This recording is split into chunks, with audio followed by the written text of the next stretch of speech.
মোনালিসাকে দূরে ঠেলে দিয়ে এবার সব অভিমান ভুলে ক্লাবে সবার সামনে কম্পাসকেই জড়িয়ে ধরলো বিহান। কম্পাস ধারাবাহিকে দেখা যায় বিহান মাতাল হয়ে যাওয়ায় সেটা বুঝতে পেরে মোনালিসা বারবার বিহানের গা ঘেঁষাঘেঁষি করার চেষ্টা করতে থাকে। বিহানকে কাছে টানার ধান্দা করে মোনালিসা।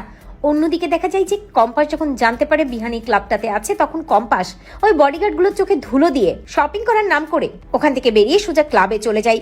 এবং ক্লাবে গিয়ে কম্পাস দেখতে পাই যে বিহানের কাছে মোনালিসা আছে এবং মোনালিসা বারবার বিহানকে বলছে, বিহান আমি আমার দিকে তাকাও, আমি তোমাকে ভালোবাসি, আমি কম্পাসের মতো নয় বিহান, আমি তোমাকে ছেড়ে কোথাও যাইনি, আমি তোমার কাছে কিছুই চাই না বিহান, শুধুমাত্র তোমাকে ভালোবাসি আমি।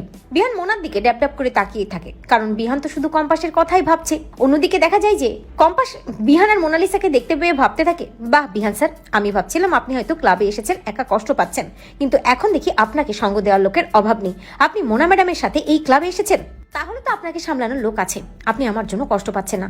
আর সত্যিটা জানানোর কোনো দায়ও আমার নেই, আমি কেন ডিকের কাছে গেছি, কি আমার উদ্দেশ্য, আমি আর কোনো কিছুই আপনাকে জানাবো না, আপনি থাকুন মোনা ম্যাডামকে নিয়ে। এই বলেই অভিমানে মুখটা ঘুরিয়ে নিয়ে চলে যেতে চায় কম্পাস।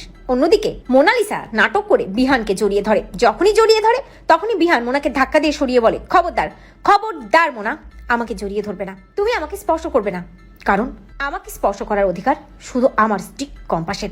শুনি কম্পাস চমকে যায়। কম্পাস মনে মনে ভাবে, কি বললো বিহান স্যার? কম্পাস বিহানের দিকে এগিয়ে আসে এবং বিহানের সামনে এসে দাঁড়ায়। বিহান কম্পাসকে দেখতে পেয়ে কম্পাসকে বুকে জড়িয়ে ধরে, অন্যদিকে মোনালিসাকে ধাক্কা দিয়ে সরিয়ে দেয় বিহান। তো বন্ধুরা, তোমরা এটাই চাও তো এভাবেই যেন বিহান মোনাকে ধাক্কা দিয়ে সরিয়ে কম্পাসকেই কাছে টেনে নেয়? কমেন্ট করে জানাতে ভুলো না।